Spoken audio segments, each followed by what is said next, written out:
Hello, నేను మిసేశ్రావు. ఆంధ్రప్రదేశ్ ముఖ్యమంత్రి చంద్రబాబు నాయుడు అమరావతిని మరో ప్రపంచం దిశగా తీసుకెళ్తున్నారా? అక్కడ ప్రపంచంలో లేనటువంటి సౌకర్యాలని, ప్రపంచంలో లేనటువంటి టెక్నాలజీని పరిచయం చేయబోతూ ఉన్నారా? రాబోయేటువంటి రోజుల్లో ప్రపంచం మొత్తం అమరావతి వైపు చూసేలా ఆయన ప్రణాళికలను రచించారా అని అంటే అవుననే సమాధానం లభిస్తుంది. దానికి కారణం ఏంటంటే డీప్ టెక్ అనే దాన్ని ఆయన పరిచయం చేస్తున్నారు.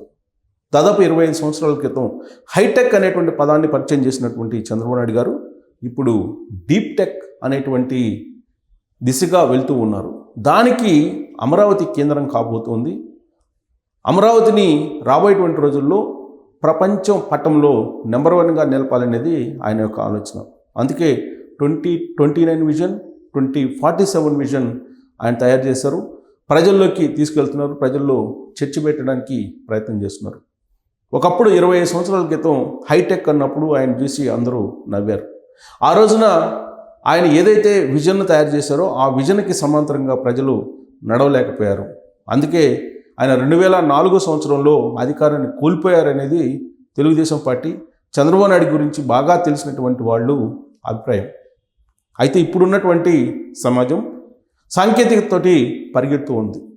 టెక్నాలజీతోటి వేగంగా ముందుకు వెళ్తున్నటువంటి పరిస్థితుల్లో రాబోయేటువంటి రోజుల్లో డీప్ టెక్ ఏ విధంగా మారబోతుంది, డీప్ టెక్ అనేది ప్రపంచాన్ని ఏ విధంగా ఆవిష్కరించబోతుంది అనేటువంటి దాన్ని ఊహించుకోవడానికి అవకాశం ఉన్నటువంటి జనరేషన్ ఇది. అందుకే చంద్రబాబు నాయుడు గారు డీప్ టెక్ని ప్రజల మధ్యకి తీసుకెళ్ళి ఒక పెద్ద చర్చ పెట్టేటువంటి ప్రయత్నం చేస్తున్నారు. రాబోయేటువంటి రోజుల్లో అమరావతి డీప్ టెక్కి కేంద్ర బిందువు కాబోతోంది. యావత్ ప్రపంచం అమరావతి వైపు చూసేలా ఆయన ప్రయత్నం చేస్తున్నారు. దానికి సంబంధించినటువంటి ఏర్పాట్లు కూడా చేస్తూ ఉన్నారు. ఎవరు ఊహించినటువంటి విధంగా ఒక విజన్ని తయారు చేసేటువంటి సామర్థ్యం, టాలెంటు చంద్రబాబు నాయుడు గారికే ఉంది. బహుశా భారతదేశంలో ఏ రాష్ట్ర ముఖ్యమంత్రికి కూడా టెక్నాలజీ పరంగా విజన్ను తయారు చేసేటువంటి టాలెంట్ ఉంది అని ఎక్కడ కూడా వినిపించాల. కానీ చంద్రబాబు నాయుడు గారి విషయంలో మాత్రం సాక్షాత్తు ప్రధానమంత్రి నరేంద్ర మోడీ గారు కూడా విజన్ని చంద్రబాబు నాయుడు గారు తయారు చేయగలరని నమ్ముతూ ఉంటారు. అందుకే G20 శిఖరాగ్ర సమావేశానికి అవసరమైనటువంటి ఎజెండాను తయారు చేసే దాంట్లో చంద్రబాబు నాయుడు గారిని భాగస్వామ్యం చేశారు. భారతదేశం రాబోయేటువంటి రోజుల్లో ప్రపంచంలో నెంబర్ 1 ఆర్థిక శక్తిగా ఎదగాలి అంటే ఎలాంటి అంశాలు, ఎలాంటి పథకాలు అవసరం అనేది చంద్రబాబు నాయుడు గారి దగ్గర నుంచి కేంద్ర ప్రభుత్వం తీసుకున్నటువంటి దాఖలాలు ఉన్నాయి. నీతి ఆయోగ్ సమావేశంలో చంద్రబాబు నాయుడు గారు ఇచ్చినటువంటి రిపోర్ట్స్ని బేస్ చేసుకొని 2047 దిశగా భారతదేశాన్ని తీసుకెళ్లే ప్రయత్నం కూడా చేస్తూ ఉన్నారు. ఇదంతా అతిశయోక్తి అని చెప్పి మీరు అనుకోవచ్చు. కరెక్ట్గా 25 ఏళ్ల క్రితం చంద్రబాబు నాయుడు గారు హైటెక్ అన్నప్పుడు కూడా ఇలాంటి వ్యాఖ్యానాలు, ఇలాంటి వ్యంగ్యాస్త్రాలే వినిపించాయి. సీన్ కట్ చేస్తే మరో అమెరికా కనిపిస్తుంది హైదరాబాద్లో. ఇది నేను చెప్పడం కాదు, హీరో రజనీకాంత్ లాంటి వాళ్ళే అనేక సందర్భాల్లో చెప్పారు. తన ఫ్రెండ్ అని చెప్పి గర్వంగా చంద్రబాబు నాయుడు గారి గురించి రజనీకాంత్ గారు చెప్పారు. హైదరాబాదులో రాత్రి వేళల్లో ప్రయాణిస్తూ ఉంటే కారులో మరో అమెరికాలో ప్రయాణిస్తూ ఉన్నట్టుగా అనిపిస్తుంది. ఇది 25 ఏళ్ల క్రితమే చంద్రబాబు నాయుడు గారు ఊహించారు, ద గ్రేట్ లీడర్ అని చెప్పి రజనీకాంత్ గారు అనేక సందర్భాల్లో చెప్పారు. దానికి ప్రతిగా రజనీకాంత్ గారిని కూడా నెట్జన్లు చాలామంది ప్రత్యర్థి పార్టీకి సంబంధించినటువంటి వాళ్ళు వెంటబడ్డారు, విమర్శించారు. అయినప్పటికీ కూడా రజనీకాంత్ గారు చంద్రబాబు నాయుడు గారు లాంటి లీడరే కావాలి, ఆంధ్రప్రదేశ్ ప్రజలు ఆలోచించండి అని చెప్పి ఎన్నికల ముందు కూడా చెప్పారు. అంటే చంద్రబాబు నాయుడు గారి విజన్ని బాగా అర్థం చేసుకున్నటువంటి వాళ్ళలో రజనీకాంత్ గారు కనిపిస్తూ ఉన్నారు. ఇప్పుడున్నటువంటి ఆంధ్రప్రదేశ్ సమాజం కూడా చంద్రబాబు నాయుడు గారి విజన్ని ఖచ్చితంగా పరిగణలోకి తీసుకుంటుంది, ఆలోచిస్తుంది. దానికి కారణం ఏంటంటే 2019లో చంద్రబాబు నాయుడు గారిని ప్రతిపక్షంలో కూర్చోబెట్టి తప్పు చేశాము అనేటువంటి భావన బలంగా ఆంధ్రప్రదేశ్ సమాజంలో ఉంది. మరోసారి తప్పు జరిగితే ఆంధ్రప్రదేశ్ భవిష్యత్తే ప్రశ్నార్థకం అయ్యేటువంటి అవకాశం ఉంది. అందుకే ఎలాంటి అవకాశం ఇవ్వకుండా చంద్రబాబు నాయుడు గారిని మరో 10 సంవత్సరాల పాటు ముఖ్యమంత్రిగా ఉంచుకోవాలనేది పవన్ కళ్యాణ్ గారి యొక్క అభిప్రాయం. అందుకే చంద్రబాబు నాయుడు గారు అంతే అంకిత భావంతో, అంతే నమ్మకంతో ఎవరైతే నమ్మారో వాళ్ళ నమ్మకాన్ని ఒమ్ము చేయకుండా డీప్ టెక్ అనేటువంటి దాన్ని పరిచయం చేస్తున్నారు.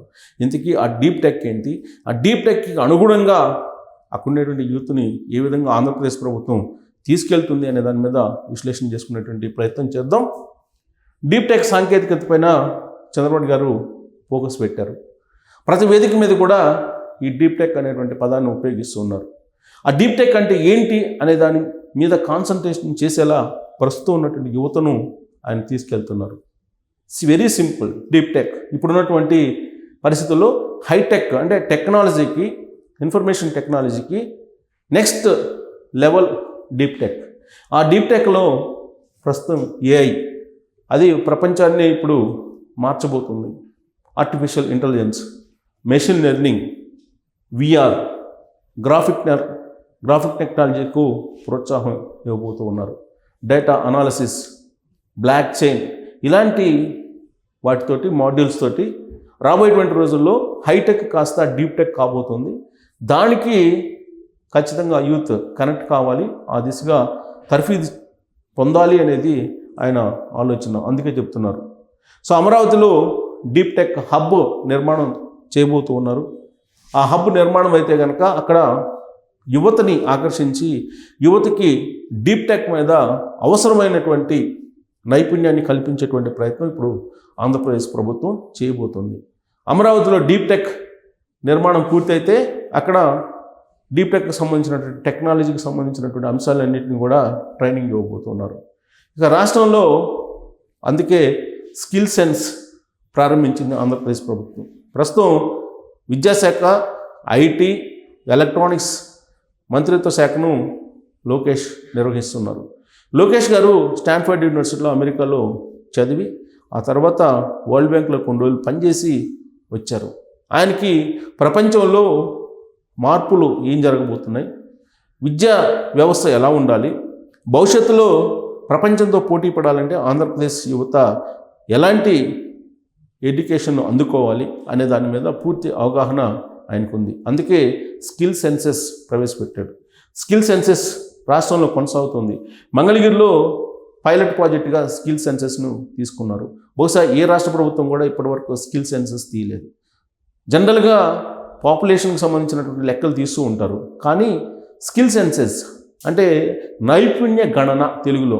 ఈ నైపుణ్య గణన అనేది ఫస్ట్ టైం ఆంధ్రప్రదేశ్లో చేస్తూ ఉన్నారు. గతంలో జనాభా గణన అనేది విన్నాం మనం, కానీ స్కిల్ అంటే నైపుణ్య గణన అనేది ఫస్ట్ టైం వింటున్నాము. ఆంధ్రప్రదేశ్ ప్రభుత్వం పైలట్ ప్రాజెక్టుగా మంగళగిరిలో చేసిన తర్వాత సక్సెస్ దిశగా వెళ్తూ ఉన్నారు. అందుకే దానికి ఒక యాప్ని క్రియేట్ చేశారు నైపుణ్య గణనకి.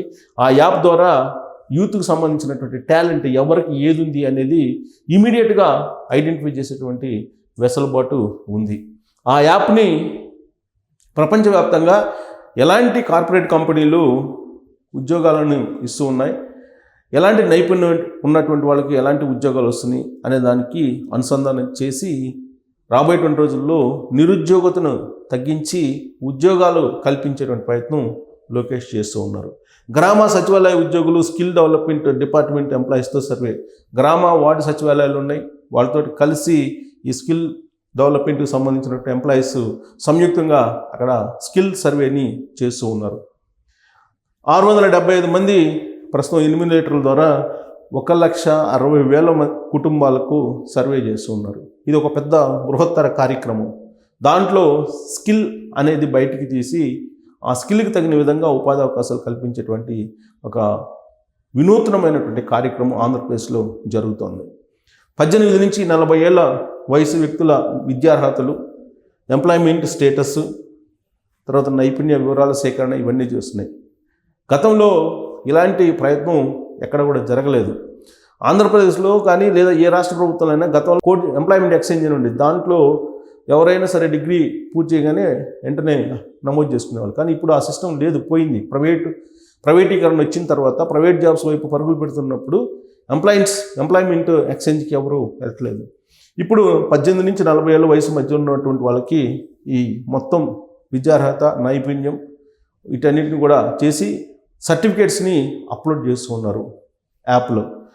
సర్వేలో పాల్గొన్న వారికి స్కిల్ ఐటీ జారీ చేయనున్న ప్రభుత్వం.